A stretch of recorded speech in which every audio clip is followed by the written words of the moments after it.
10 years ago, Hungary realized it had a major problem. Abortions were up, the birth rate was low, and its population was dwindling. So the government here in the capital city of Budapest did something radical. It made children and families its most important resource.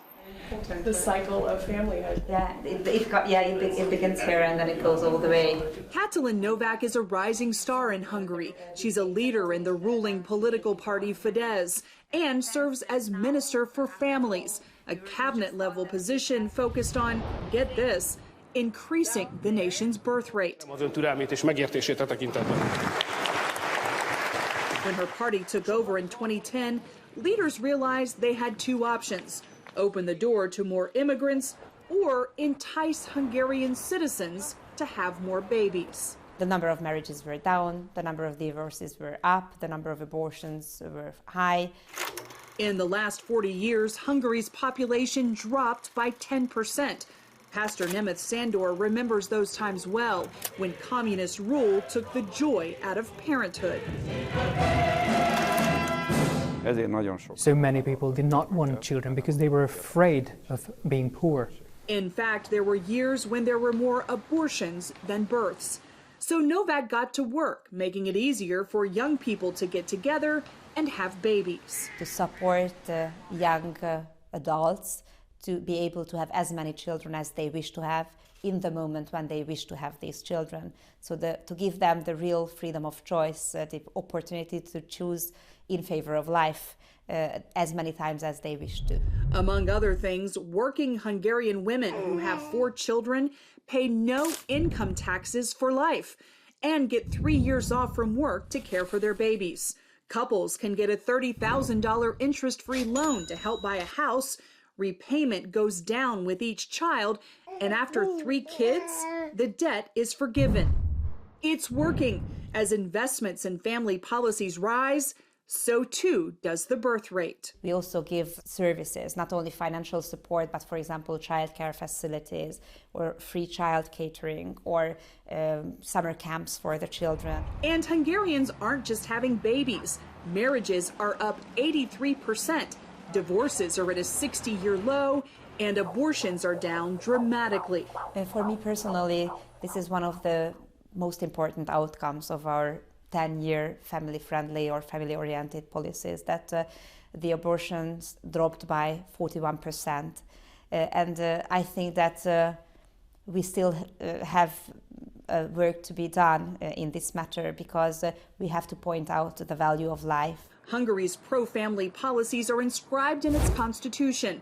This year it was amended to clarify a mother is a woman and a father is a man. Leaders also passed a law placing the education of children, including sexual education, solely in the hands of parents, a move that drove European Union leaders in Brussels mad.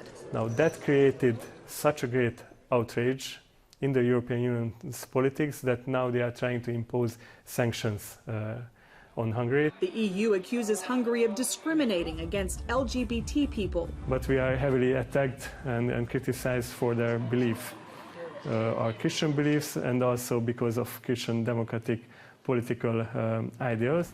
Zoltan Kovacs, Secretary of State for International Communication, says the EU has no business meddling in Hungary's school policies. They don't like us because we wouldn't let the violent and overreaching LGBTQ propaganda come to our schools, come to the lives of our children. To the people running Hungary, their policies are common sense. For me, it is also very difficult to understand what is the controversial in saying that the mother is a woman and the father is a man, or that marriage is between one man and one woman based upon their mutual consent.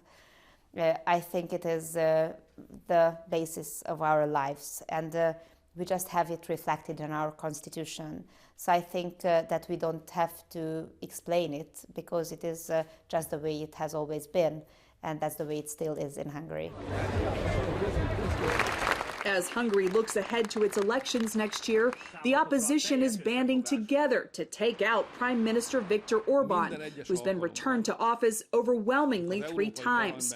Christian leaders like Sandor support his pro-family agenda. Of course, it's a fulfillment of a prayer that the policy of the government is aligning with us, and may God make it permanent.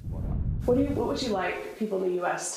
to understand about what you're doing? We have never had the intention to have an international attention focusing on us or teaching lessons to anybody, but we don't want to be taught any lessons either. Making the health and growth of families a government priority is revolutionary in today's world, but officials here see them as a commodity that enriches Hungarian society and has no alternative. Jennifer Wishon, CBN News, reporting from Budapest, Hungary.